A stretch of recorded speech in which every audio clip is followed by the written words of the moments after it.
Welcome back to the channel. Fall is upon us and there's a chill in the air. Snow is starting to cover the mountaintops and the stoke for this year's snowmobile season is at an all-time high.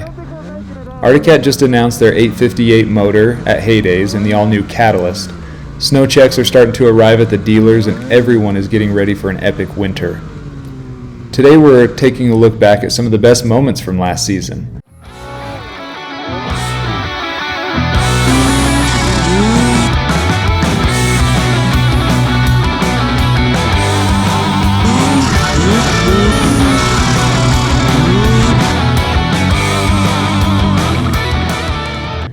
The snow was record-breaking in most of the United States. I started off the season with a Polaris Chaos Matrix 165.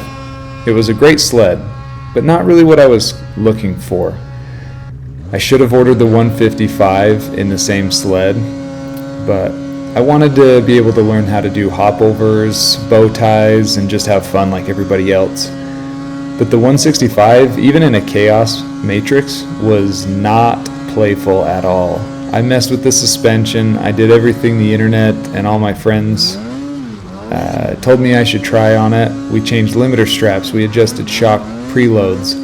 I did a revalve job, and I just could not get that snowmobile to be as crazy as I wanted it to be. Now, don't get me wrong. The 165 was a heck of a snowmobile. It handled great as far as going through the trees, climbing steep hills, and just getting you where you wanted to go, but I wanted to have more of the fun factor of the 155. I thought getting a Chaos 165 would be comparable to the Alpha 165 that I had previous to this snowmobile, and it just wasn't. For whatever reason, that couple extra inches of track just really planted the front end of this snowmobile. So every year we take a trip down to Togety Mountain Lodge. And this year, we were lucky enough to run into the Articat test group.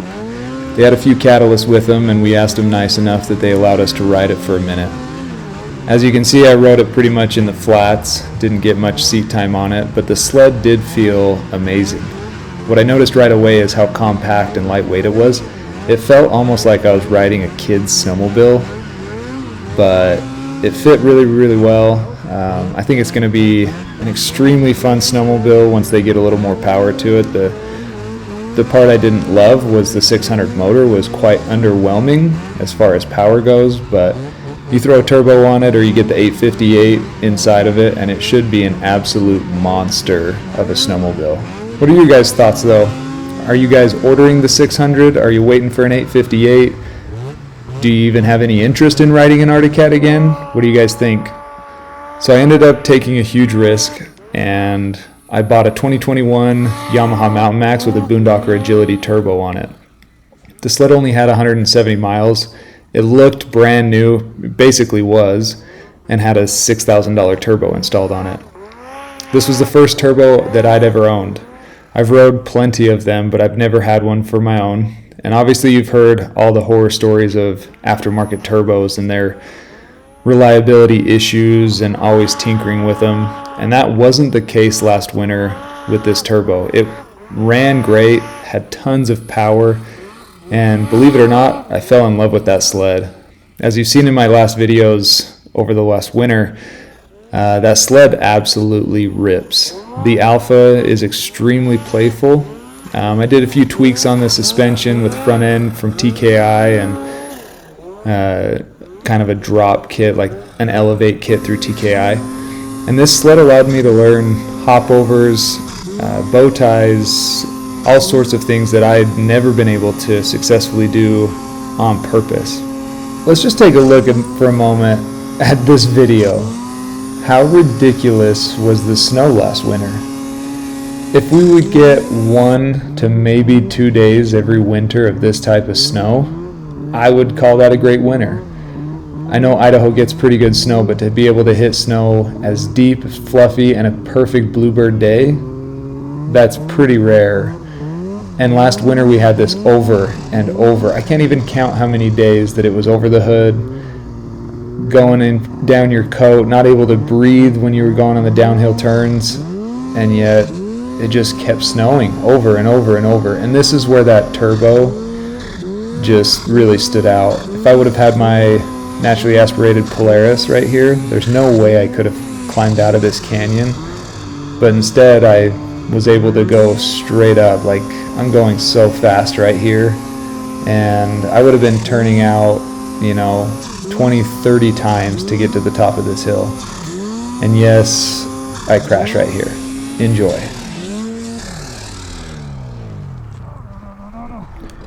What are your guys' thoughts on the old Mountain Max? Yamaha announced that they're done making snowmobiles, so it's technically an antique at this point. But it runs great. I know it's just an Articat with blue makeup on. But I've liked the sled. It's been a fun one to hang on to, and I hope it keeps running strong. I'm going to replace the clutch on it. It's got a top end brand new in it, 200 miles ago. And it should run at least for one more season really, really well. But what are your thoughts? The only downside to having this turbo is having to buy av fuel and mix it. That's got to be the biggest pain in the butt. I hate going to the airport, buying fuel, and then coming back and mixing it into 5 cans at exactly a 50-50 ratio, and then having to fill your snowmobile with that instead of just showing up to the gas station morning of your ride and topping off with everybody else. That's probably, honestly, the only downside to having this snowmobile, but the trade-off is the power, and obviously it's worth it to me. I contemplated selling it and trying to find a 2022 or 2023 Patriot Boost, but just the price difference of what I could sell this for and how much a Boost still is, even the used ones, I just couldn't justify it with how great this snowmobile works. I've put a lot of money into it as far as suspension, like I said earlier, and it just works. So until it quits being reliable, I'm probably going to just run it the whole winter of 23-24, and if I can make it through that winter, then I'll probably end up either on a Catalyst 858 or potentially just a Patriot Boost, one of the two. I think at the elevation that we ride in, the Boost is the way to go because they just have so much more power at 10,000 feet, but who knows, that 858 might surprise me. It seems like everybody that's rode the Catalyst in the trees and actually spent some time on it has loved that chassis. So I'm excited to be able to get some time on it this year. Hopefully I have a friend or two that has one. I'm really excited to try to ride that 600 with the turbo on it to see if it's actually as fun as it sounds like it could be. But this creek that we were up last winter, this was like late March. That day was so fun. We found a few drainages. Honestly, we didn't put that many miles on the sleds that day, but we were so tired. Every one of us almost ran out of fuel. Some of us did run out of fuel, but it was such a fun day.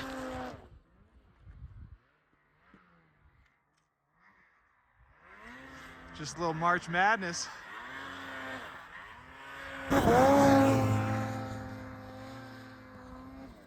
So I do have a few videos that I'm going to be posting here in the future.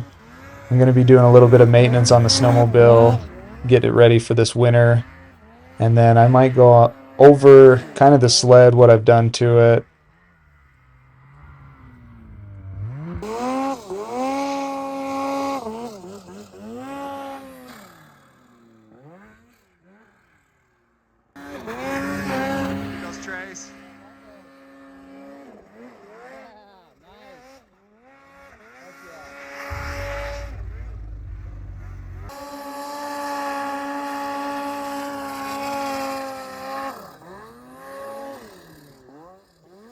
What do you guys think? Should I have kept the Polaris Matrix, or do you think this Mountain Max was a good move?